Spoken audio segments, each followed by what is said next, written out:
The image is a photograph of a cotton plant. Figure 9. One political power from a cotton monopoly in the mid-19th century, the United States, specifically the southern states, had a near monopoly in the cotton that they supplied to Great Britain. These states attempted to leverage this economic power into political power, trying to sway Great Britain to formally recognize the Confederate States of America.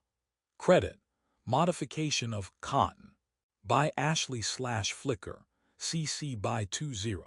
Chapter objectives. In this chapter, you will learn about how monopolies form, barriers to entry, how a profit-maximizing monopoly chooses output and price. Bring it home. The rest is history. Many of the opening case studies have focused on current events. This one steps into the past to observe how monopoly or near monopolies have helped shape history. In spring 1773, the East India Company, a firm that in its time was designated too big to fail, was experiencing financial difficulties. To help shore up the failing firm, the British Parliament authorized the Tea Act. The act continued the tax on teas and made the East India Company the sole legal supplier of tea to the American colonies. By November, the citizens of Boston had had enough. They refused to permit the unloading of tea, citing their main complaint: no taxation without representation. Several newspapers, including the Massachusetts Gazette, warned arriving tea-bearing ships, "We are prepared, and shall not fail to pay them an unwelcome visit by the Mohawks." Step forward in time to 1860, the eve of the American Civil War, to another near-monopoly supplier of historical significance: the U.S. cotton industry. At that time, the southern states provided the majority of the cotton Britain imported. The South, wanting to secede from the Union, hoped to leverage Britain's high dependency on its cotton into formal diplomatic recognition of the Confederate States of America. This leads us to this chapter's topic: a firm that controls all or nearly all of the supply of a good or service, a monopoly. How do monopoly firms behave in the marketplace? Do they have power? Does this power potentially have unintended consequences? We'll return to this case at the end of the chapter to see how the tea and cotton monopolies influenced U.S. history. Many believe that top executives at firms are the strongest supporters of market competition, but this belief is far from the truth. Think about it this way: if you very much wanted to win an Olympic gold medal, would you rather be far better than everyone else, or locked in competition with many athletes just as good as you? Similarly, if you would like to attain a very high level of profits, would you rather manage a business with little or no competition, or struggle against many tough competitors who are trying to sell to your customers? By now, you might have read the chapter on perfect competition. In this chapter, we explore the opposite extreme: monopoly. If perfect competition is a market where firms have no market power and they simply respond to the market price, monopoly is a market with no competition at all, and firms have a great deal of market power. In the case of monopoly, one firm produces all of the output in a market. Since a monopoly faces no significant competition, it can charge any price it wishes, subject to the demand curve. While a monopoly, by definition, refers to a single firm, in practice people often use the term to describe a market in which one firm merely has a very high market share. This tends to be the definition that the U.S. Department of Justice uses. Even though there are very few true monopolies in existence, we do deal with some of those few every day, often without realizing it. The U.S. Postal Service, your electric and garbage collection companies are a few examples. Some new drugs are produced by only one pharmaceutical firm, and no close substitutes for that drug may exist. From the mid-1990s until 2004, the U.S. Department of Justice prosecuted the Microsoft Corporation for including Internet Explorer as the default web browser with its operating system. The Justice Department's argument was that, since Microsoft possessed an extremely high market share in the industry for operating systems, the inclusion of a free web browser constituted unfair competition to other browsers, such as Netscape Navigator. Since nearly everyone was using Windows, including Internet Explorer, eliminated the incentive for consumers to explore other browsers and made it impossible for competitors to gain a foothold in the market. In 2013, the Windows system ran on more than 90% of the most commonly sold personal computers. In 2015, a U.S. federal court tossed out antitrust charges that Google had an agreement with mobile device makers to set Google as the default search engine. This chapter begins by describing how monopolies are protected from competition, including laws that prohibit competition, technological advantages, and certain configurations of demand and supply. It then discusses how a monopoly will choose its profit-maximizing quantity to produce and what price to charge. While a monopoly must be concerned about whether consumers will purchase its products or spend their money on something altogether different, the monopolist need not worry about the actions of other competing firms producing its products. As a result, a monopoly is not a price taker like a perfectly competitive firm, but instead exercises some power to choose its market price. Learning objectives by the end of this section, you will be able to distinguish between a natural monopoly and a legal monopoly. Explain how economies of scale and the control of natural resources led to the necessary formation of legal monopolies. Analyze the importance of trademarks and patents in promoting innovation. Identify examples of predatory pricing. Because of the lack of competition, monopolies tend to earn significant economic profits. These profits should attract vigorous competition as we described in Perfect Competition. And yet, because of one particular characteristic of monopoly, they do not. Barriers to entry are the legal, technological, or market forces that discourage or prevent potential competitors from entering a market. Barriers to entry can range from the simple and easily surmountable, such as the cost of renting retail space, to the extremely restrictive. For example, there are a finite number of radio frequencies available for broadcasting. Once an entrepreneur or firm has purchased the rights to all of them, no new competitors can enter the market. In some cases, barriers to entry may lead to monopoly. In other cases, they may limit competition to a few firms. Barriers may block entry even if the firm or firms currently in the market are earning profits. Thus, in markets with significant barriers to entry, it is not necessarily true that abnormally high profits will attract new firms, and that this entry of new firms will eventually cause the price to decline, so that surviving firms earn only a normal level of profit in the long run. There are 5 types of monopoly, based on the types of barriers to entry they exploit. Natural monopoly economies of scale can combine with the size of the market to limit competition. We introduce this theme in production, cost, and industry structure. Figure 9.2 presents a long-run average cost curve for the airplane manufacturing industry. It shows economies of scale up to an output of 8,000 planes per year and a price of P0. Then constant returns to scale from 8,000 to 20,000 planes per year, and diseconomies of scale at a quantity of production greater than 20,000 planes per year. Now consider the market demand curve in the diagram, which intersects the long-run average cost, LRAC, curve at an output level of 5,000 planes per year and at a price P1, which is higher than P0. In this situation, the market has room for only one producer. If a second firm attempts to enter the market at a smaller size, say by producing a quantity of 4,000 planes, then its average costs will be higher than those of the existing firm, and it will be unable to compete. If the second firm attempts to enter the market at a larger size, like 8,000 planes per year, then it could produce at a lower average cost. But it could not sell all 8,000 planes that it produced because of insufficient demand in the market.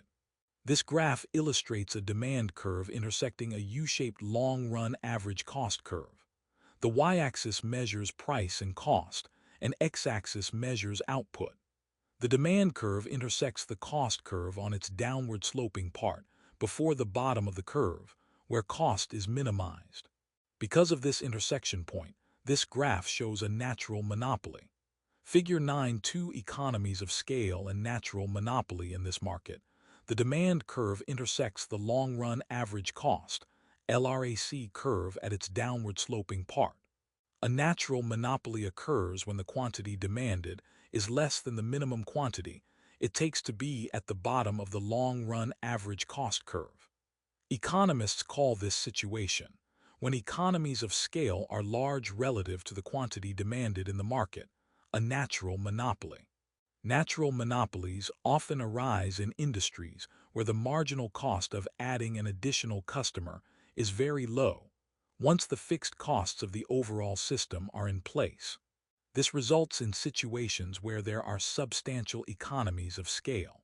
For example, once a water company lays the main water pipes through a neighborhood, the marginal cost of providing water service to another home is fairly low. Once the electric company installs lines in a new subdivision, the marginal cost of providing additional electrical service to one more home is minimal. It would be costly and duplicative for a second water company to enter the market and invest in a whole second set of main water pipes, or for a second electricity company to enter the market and invest in a whole new set of electrical wires. These industries offer an example where, because of economies of scale, one producer can serve the entire market more efficiently than a number of smaller producers that would need to make duplicate physical capital investments. A natural monopoly can also arise in smaller local markets for products that are difficult to transport. For example, cement production exhibits economies of scale, and the quantity of cement demanded in a local area may not be much larger than what a single plant can produce. Moreover, the costs of transporting cement over land are high, and so a cement plant in an area without access to water transportation may be a natural monopoly. Control of a physical resource, another type of monopoly, occurs when a company has control of a scarce physical resource. In the U.S. economy, one historical example of this pattern occurred when ALCOA, the Aluminum Company of America, controlled most of the supply of bauxite, a key mineral used in making aluminum. Back in the 1930s, when ALCOA controlled most of the bauxite, other firms were simply unable to produce enough aluminum to compete. As another example, the majority of global diamond production is controlled by De Beers, a multinational company that has mining and production operations in South Africa, Botswana, Namibia, and Canada. It also has exploration activities on 4 continents, while directing a worldwide distribution network of rough-cut diamonds. Although in recent years they have experienced growing competition, their impact on the rough diamond market is still considerable. Legal monopoly for some products. The government erects barriers to entry by prohibiting or limiting competition. Under U.S. law, no organization but the U.S. Postal Service is legally allowed to deliver first-class mail. Many states or cities have laws or regulations that allow households a choice of only one electric company, one water company, and one company to pick up the garbage. Most legal monopolies are utilities, products necessary for everyday life, that are socially beneficial. As a consequence, the government allows producers to become regulated monopolies to ensure that customers have access to an appropriate amount of these products or services. Additionally, legal monopolies are often subject to economies of scale, so it makes sense to allow only one provider. Promoting innovation takes time and resources to achieve. Suppose a company invests in research and development and finds the cure for the common cold. In this world of near-ubiquitous information, other companies could take the formula, produce the drug, and because they did not incur the costs of research and development (R&D), undercut the price of the company that discovered the drug. Given this possibility, many firms would choose not to invest in research and development, and as a result, the world would have less innovation. To prevent this from happening, the Constitution of the United States specifies in Article I, Section 8, the Congress shall have power to promote the progress of science and useful arts by securing for limited times to authors and inventors the exclusive right to their writings and discoveries. Congress used this power to create the U.S. Patent and Trademark Office, as well as the U.S. Copyright Office. A patent gives the inventor the exclusive legal right to make, use, or sell the invention for a limited time. In the United States, exclusive patent rights last for 20 years. The idea is to provide limited monopoly power so that innovative firms can recoup their investment in R&D, but then to allow other firms to produce the product more cheaply once the patent expires. A trademark is an identifying symbol or name for a particular good, like Chiquita bananas, Chevrolet cars, or the Nike swoosh, that appears on shoes and athletic gear. Between 2003 and 2019, roughly 6.8 million trademarks were registered with the U.S. government. A firm can renew a trademark repeatedly, as long as it remains in active use. A copyright, according to the U.S. Copyright Office, is a form of protection provided by the laws of the United States for original works of authorship, including literary, dramatic, musical, architectural, cartographic, choreographic, pantomimic, pictorial, graphic, sculptural, and audiovisual creations. No one can reproduce, display, or perform a copyrighted work without the author's permission. Copyright protection ordinarily lasts for the life of the author plus 70 years. Roughly speaking, patent law covers inventions and copyright protects books, songs, and art. However, in certain areas, like the invention of new software, it has been unclear whether patent or copyright protection should apply. There is also a body of law known as trade secrets. Even if a company does not have a patent on an invention, competing firms are not allowed to steal their secrets. One famous trade secret is the formula for Coca-Cola, which is not protected under copyright or patent law, but is simply kept secret by the company. Taken together, we call this combination of patents, trademarks, copyrights, and trade secret law intellectual property, because it implies ownership over an idea, concept, or image, not a physical piece of property like a house or a car. Countries around the world have enacted laws to protect intellectual property, although the time periods and exact provisions of such laws vary across countries. There are ongoing negotiations, both through the World Intellectual Property Organization, WIPO, and through international treaties, to bring greater harmony to the intellectual property laws of different countries to determine the extent to which those in other countries will respect patents and copyrights of those in other countries. Government limitations on competition used to be more common in the United States. For most of the 20th century, only one phone company, AT&T, was legally allowed to provide local and long-distance service. From the 1930s to the 1970s, one set of federal regulations limited which destinations airlines could choose to fly to and what fares they could charge. Another set of regulations limited the interest rates that banks could pay to depositors. Yet another specified how much trucking firms could charge customers. What products we consider utilities depends, in part, on the available technology. 50 years ago, telephone companies provided local and long-distance service over wires. It did not make much sense to have many companies building multiple wiring systems across towns and the entire country. AT&T lost its monopoly on long-distance service when the technology for providing phone service changed from wires to microwave and satellite transmission, so that multiple firms could use the same transmission mechanism. The same thing happened to local service, especially in recent years, with the growth in cellular phone systems. The combination of improvements in production technologies and a general sense that the markets could provide services adequately led to a wave of deregulation, starting in the late 1970s and continuing into the 1990s. This wave eliminated or reduced government restrictions on the firms that could enter, the prices that they could charge, and the quantities that many industries could produce, including telecommunications, airlines, trucking, banking, and electricity. Around the world, from Europe to Latin America to Africa and Asia, many governments continue to control and limit competition in what those governments perceive to be key industries, including airlines, banks, steel companies, oil companies, and telephone companies. Link it up visit this website for examples of some pretty bizarre patents.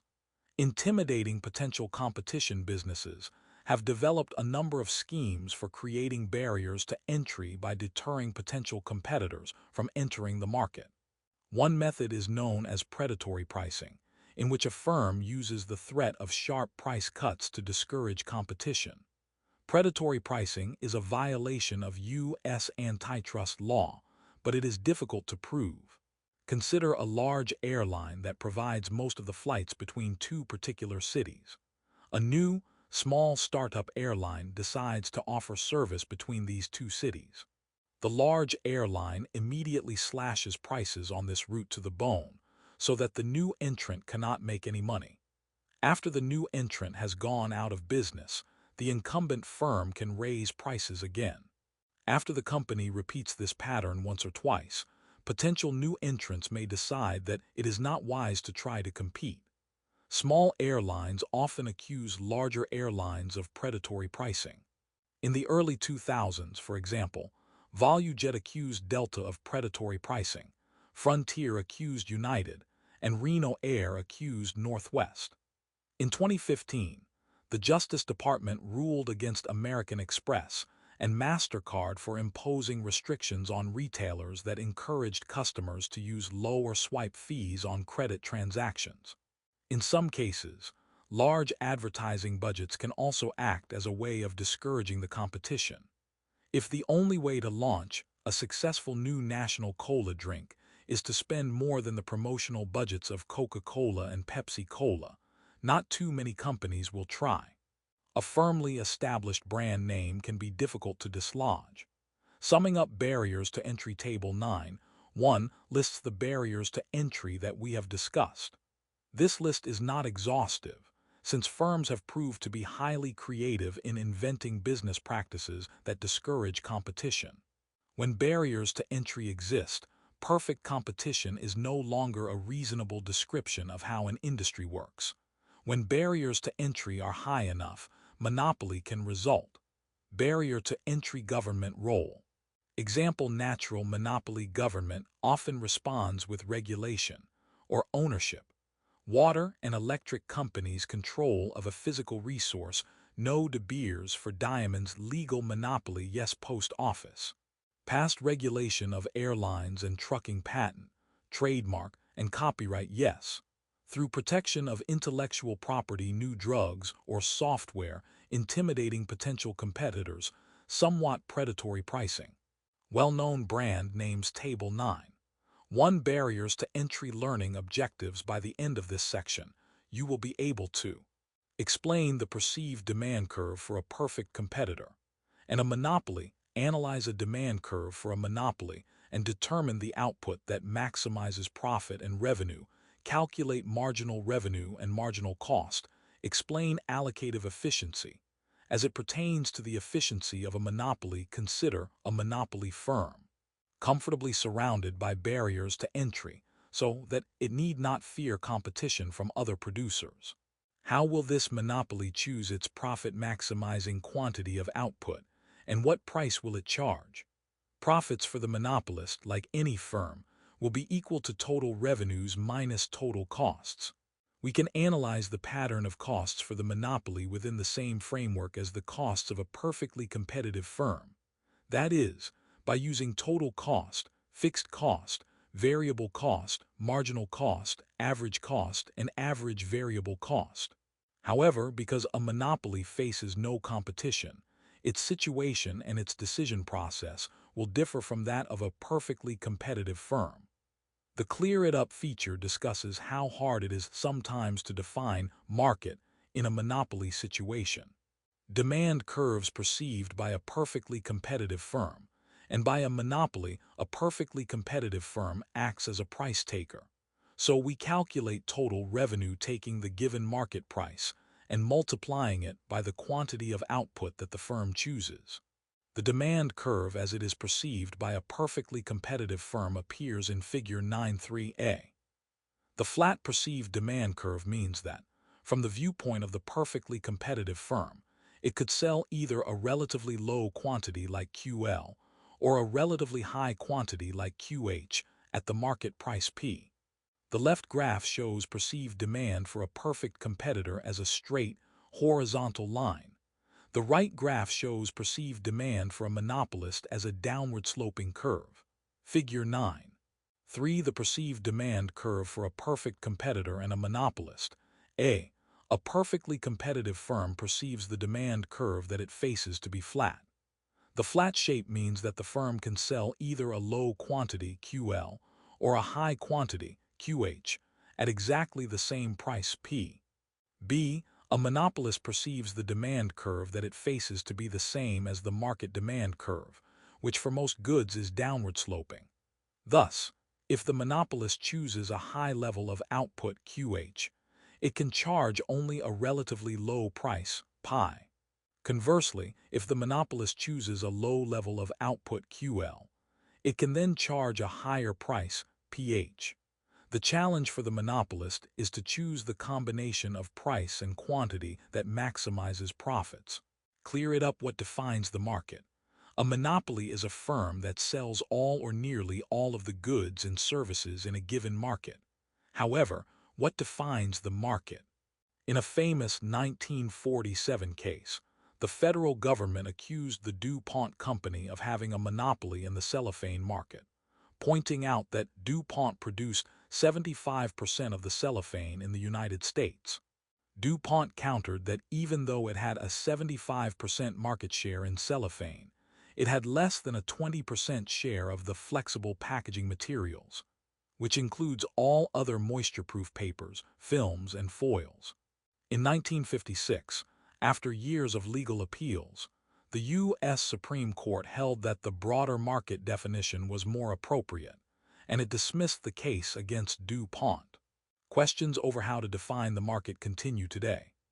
True, Microsoft in the 1990s had a dominant share of the software for computer operating systems, but in the total market for all computer software and services, including everything from games to scientific programs, the Microsoft share was only about 14% in 2014. The Greyhound Bus Company may have a near monopoly on the market for intercity bus transportation, but it is only a small share of the market for intercity transportation if that market includes private cars, airplanes, and railroad service.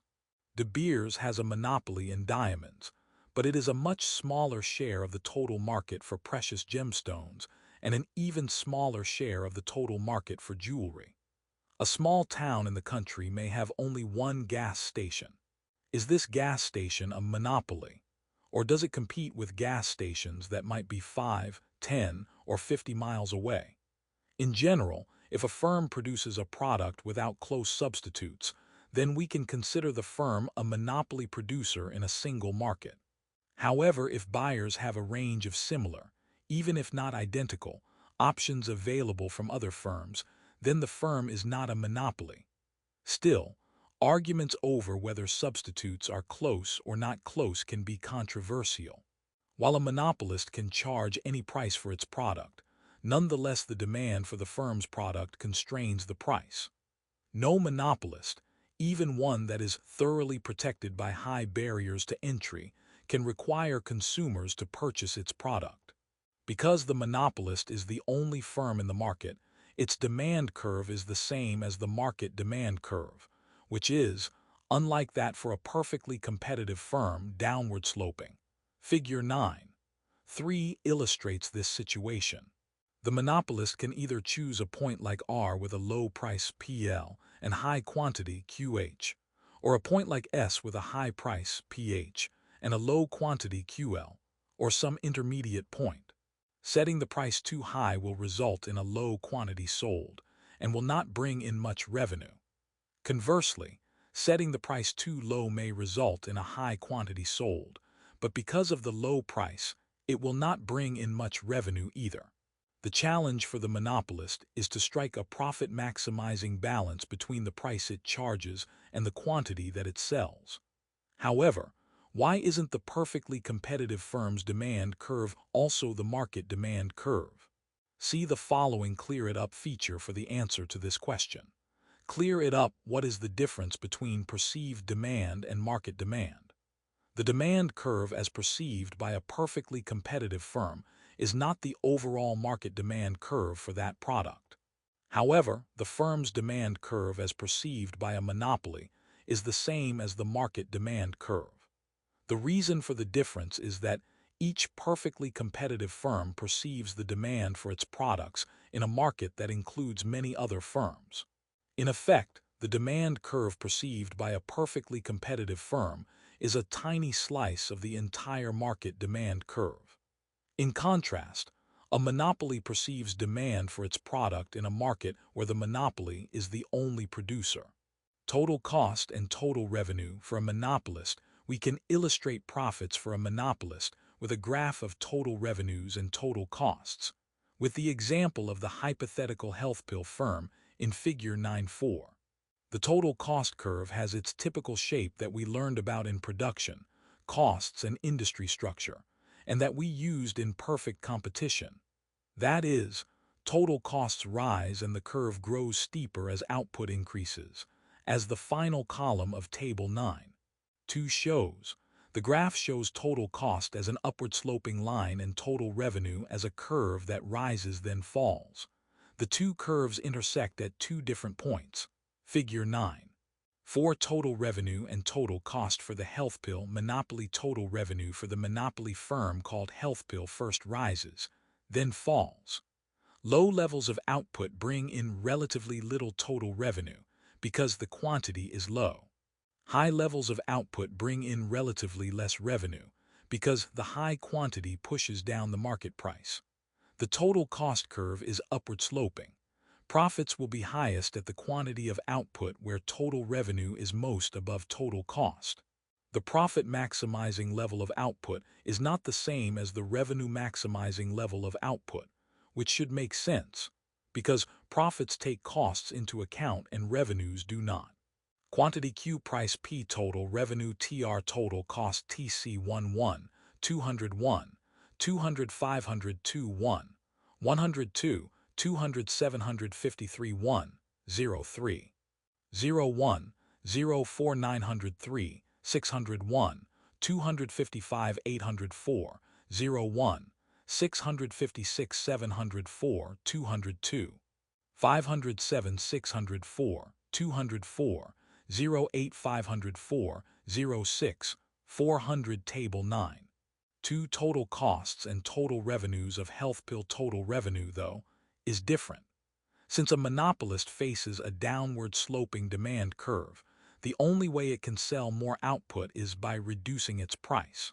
Selling more output raises revenue, but lowering price reduces it. Thus, the shape of total revenue isn't clear.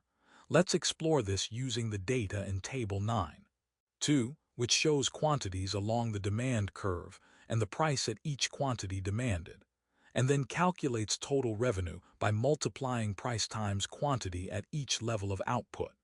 In this example, we give the output as 1, 2, 3, 4, and so on, for the sake of simplicity.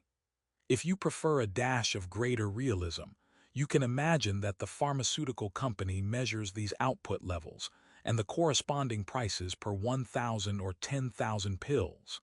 As the figure illustrates, total revenue for a monopolist has the shape of a hill, first rising, next flattening out, and then falling. In this example, total revenue is highest at a quantity of 6 or 7. However, the monopolist is not seeking to maximize revenue, but instead to earn the highest possible profit. In the health pill example in Figure 9.4, the highest profit will occur at the quantity where total revenue is the farthest above total cost. This looks to be somewhere in the middle of the graph, but where exactly? It is easier to see the profit-maximizing level of output by using the marginal approach, to which we turn next. Marginal revenue and marginal cost for a monopolist. In the real world, a monopolist often does not have enough information to analyze its entire total revenues or total costs curves. After all, the firm does not know exactly what would happen if it were to alter production dramatically. However, a monopolist often has fairly reliable information about how changing output by small or moderate amounts will affect its marginal revenues and marginal costs, because it has had experience with such changes over time, and because modest changes are easier to extrapolate from current experience. A monopolist can use information on marginal revenue and marginal cost to seek out the profit-maximizing combination of quantity and price. Table 9.3 expands Table 9.2 using the figures on total costs and total revenues from the health pill example to calculate marginal revenue and marginal cost. This monopoly faces typical upward-sloping marginal cost and downward-sloping marginal revenue curves, as Figure 9.5 shows. Notice that marginal revenue is 0 at a quantity of 7 and turns negative at quantities higher than 7. It may seem counterintuitive that marginal revenue could ever be 0 or negative. After all, doesn't an increase in quantity sold not always mean more revenue? For a perfect competitor, each additional unit sold brought a positive marginal revenue, because marginal revenue was equal to the given market price. However, a monopolist can sell a larger quantity and see a decline in total revenue. When a monopolist increases sales by 1 unit, it gains some marginal revenue from selling that extra unit, but also loses some marginal revenue because it must now sell every other unit at a lower price. As the quantity sold becomes higher, at some point the drop in price is proportionally more than the increase in greater quantity of sales, causing a situation where more sales bring in less revenue. In other words, marginal revenue is negative. The graph shows marginal cost as an upward-sloping curve and marginal revenue as a downward-sloping line. Where the two lines intersect is where maximum profit is possible. Figure 9.5 Marginal revenue and marginal cost for the health pill monopoly. For a monopoly like health pill, marginal revenue decreases as it sells additional units of output. The marginal cost curve is upward sloping. The profit-maximizing choice for the monopoly will be to produce at the quantity where marginal revenue is equal to marginal cost. That is, Mr. equals MC. If the monopoly produces a lower quantity, then Mr. MC at those levels of output, and the firm can make higher profits by expanding output. If the firm produces at a greater quantity, then MC Mr., and the firm can make higher profits by reducing its quantity of output.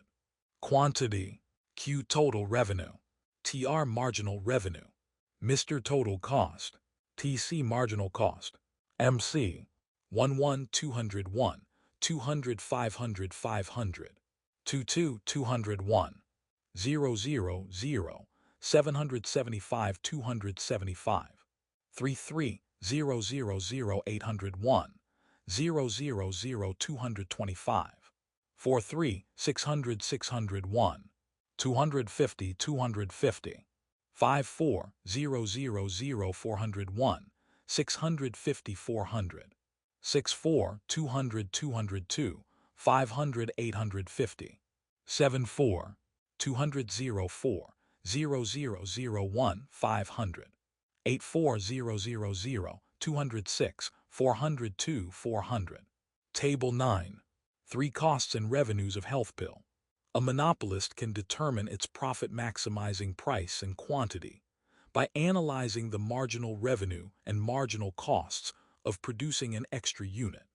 If the marginal revenue exceeds the marginal cost, then the firm should produce the extra unit.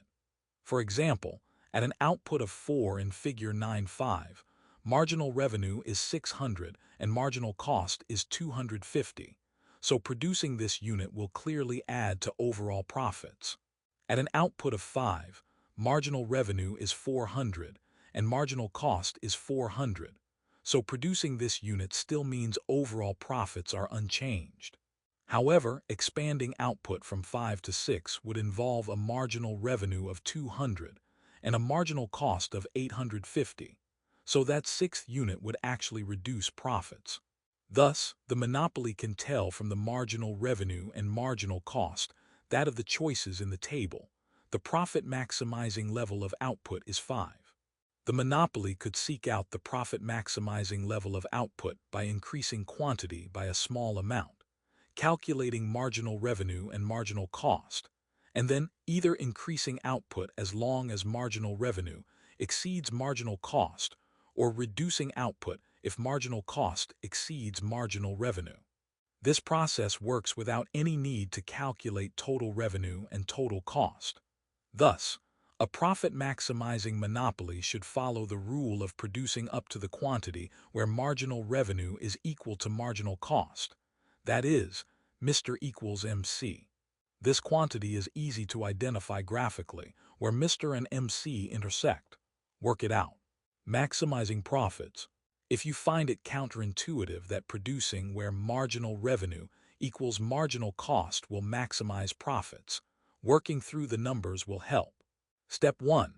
Remember, we define marginal cost as the change in total cost from producing a small amount of additional output. MC equals change in total costing in quantity produced.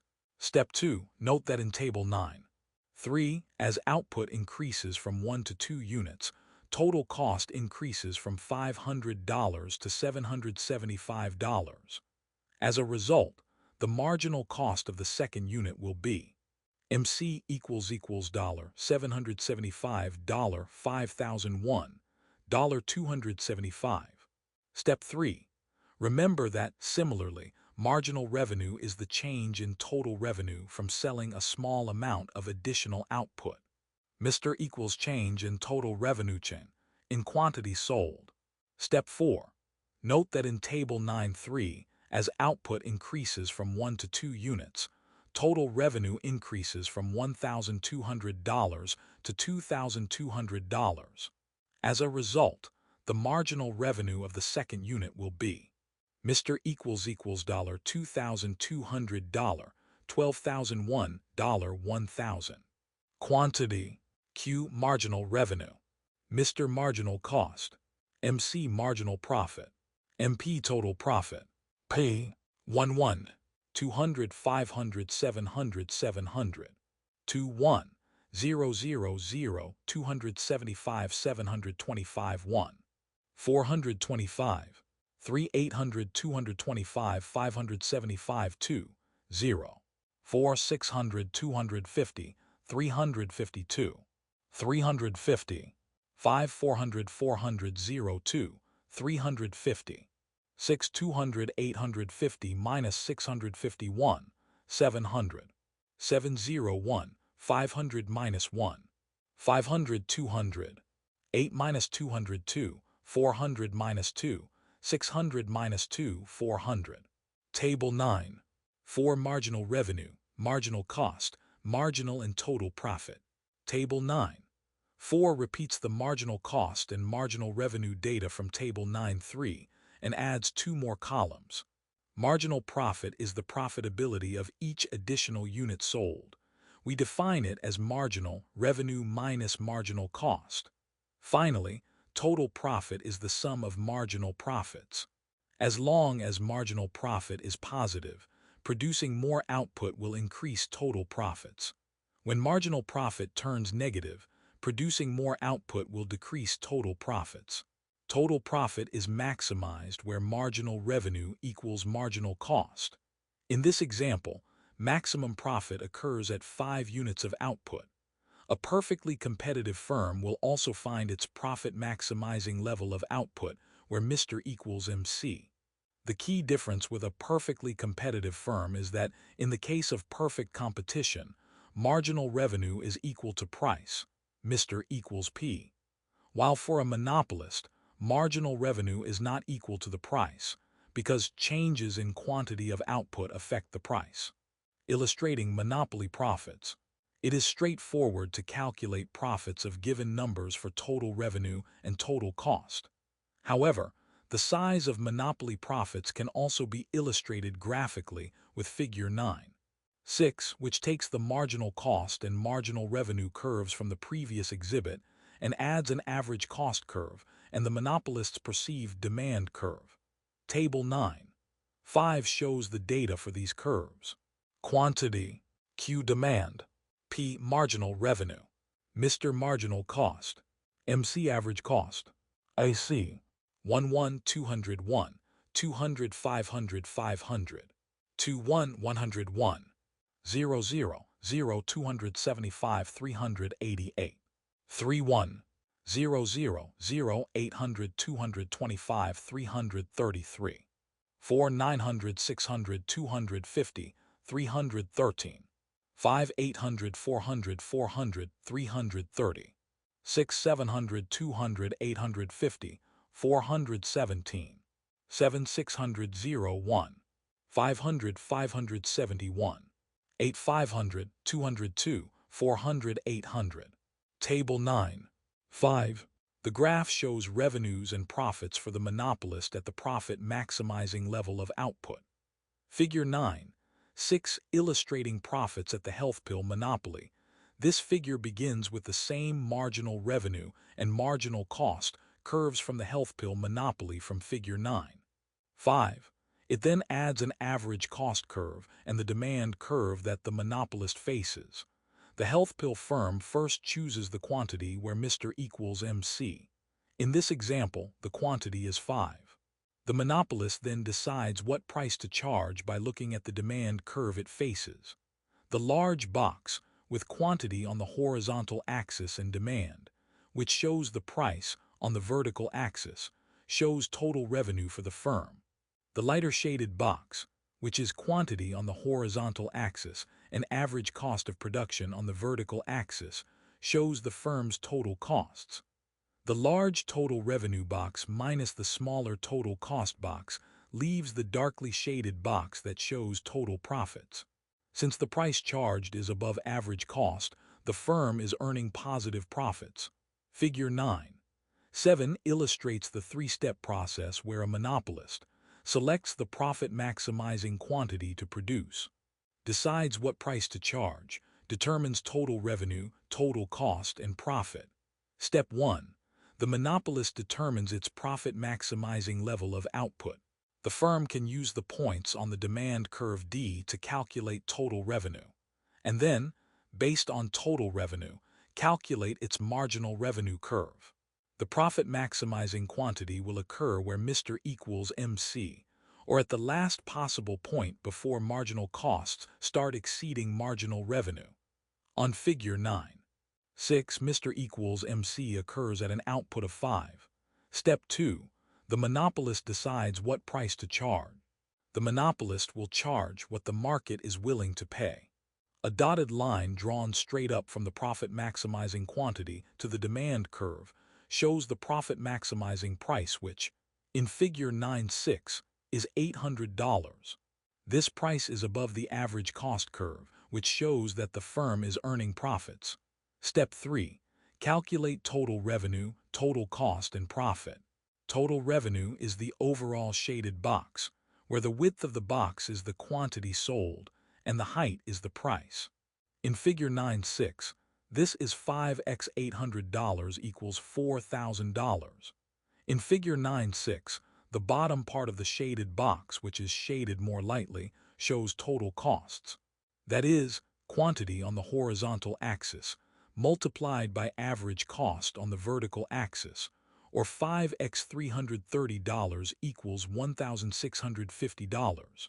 The larger box of total revenues minus the smaller box of total costs will equal profits, which the darkly shaded box shows.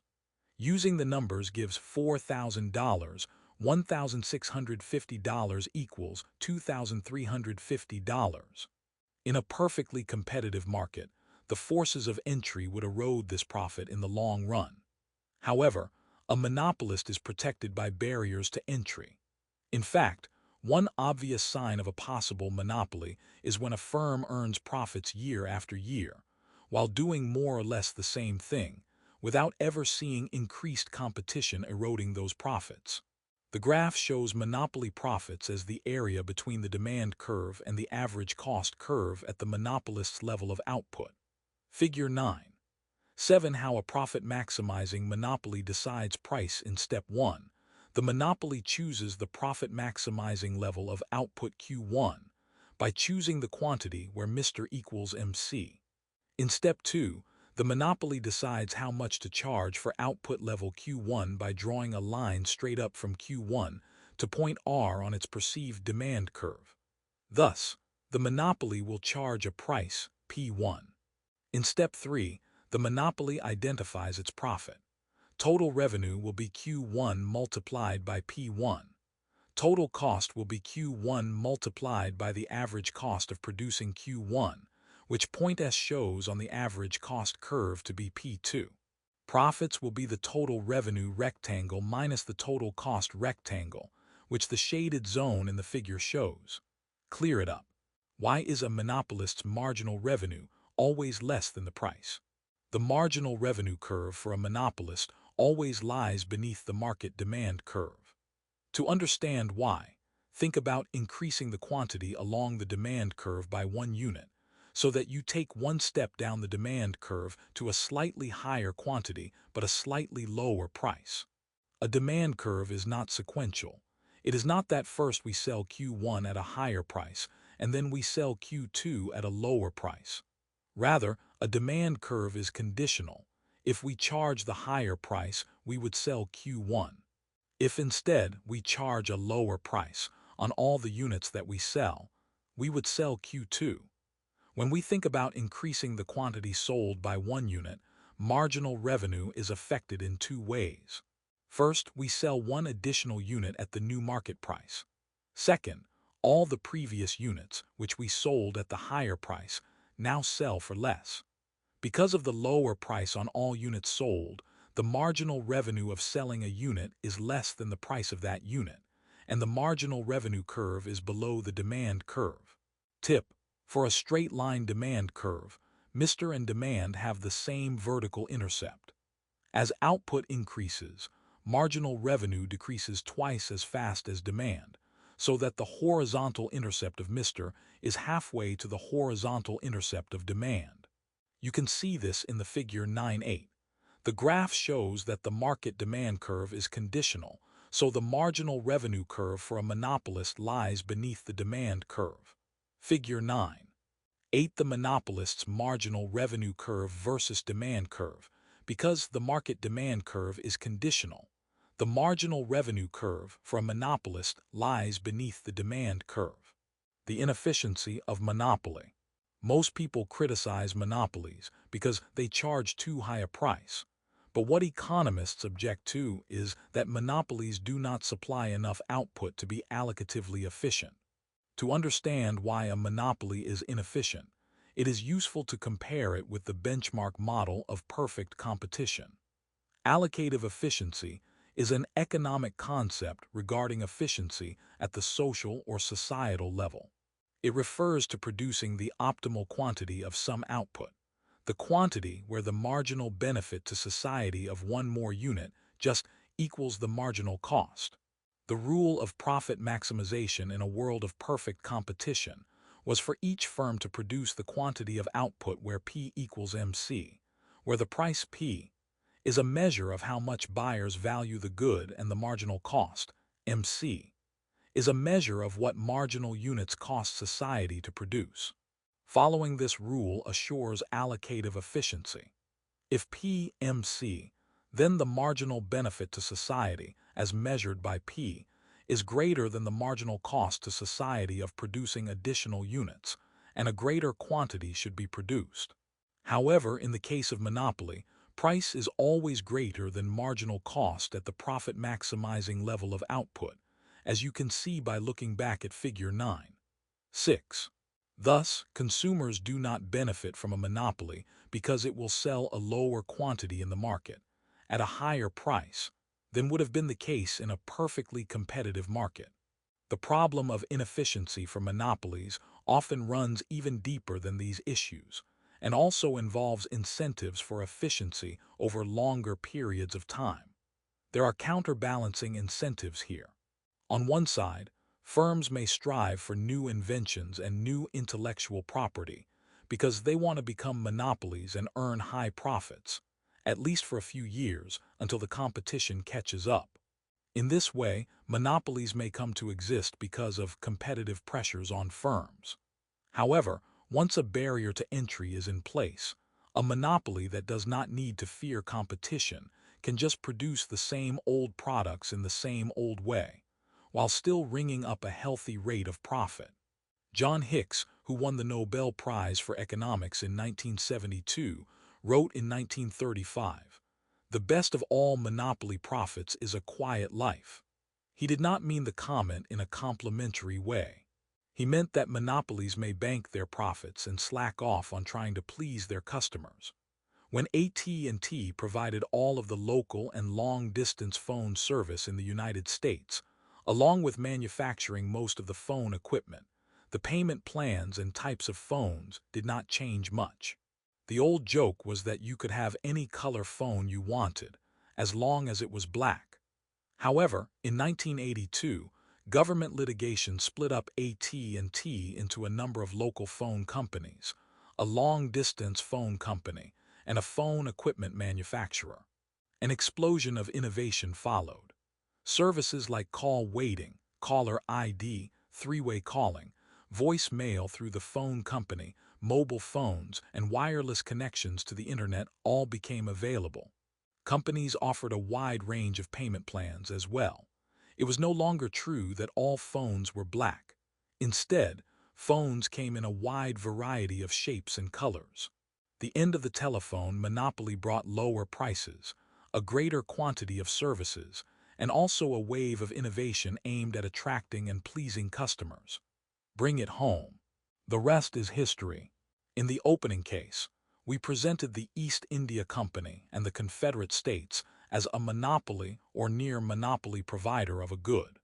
Nearly every American schoolchild knows the result of the unwelcome visit the Mohawks bestowed upon Boston Harbor's tea-bearing ships, the Boston Tea Party. Regarding the cotton industry, we also know Great Britain remained neutral during the Civil War, taking neither side during the conflict. Did the monopoly nature of these business have unintended and historical consequences?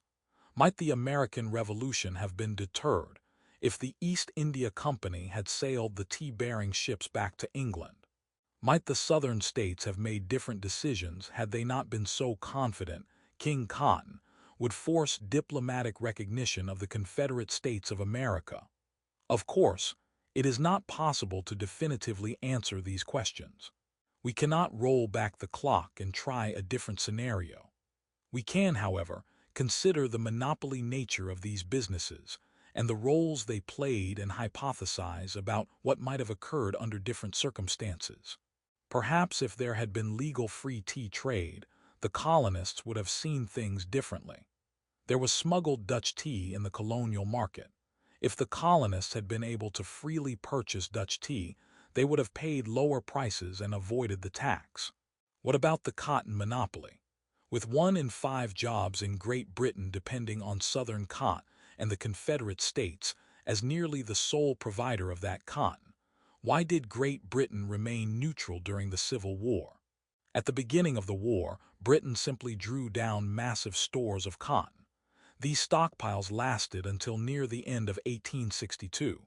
Why did Britain not recognize the Confederacy at that point? 2 reasons. The Emancipation Proclamation and new sources of cotton. Having outlawed slavery throughout the United Kingdom in 1833, it was politically impossible for Great Britain, empty cotton warehouses or not, to recognize, diplomatically, the Confederate States. In addition, during the 2 years it took to draw down the stockpiles, Britain expanded cotton imports from India, Egypt, and Brazil. Monopoly sellers often see no threats to their superior marketplace position. In these examples, did the power of the monopoly hide other possibilities from the decision makers? Perhaps. As a result of their actions, this is how history unfolded.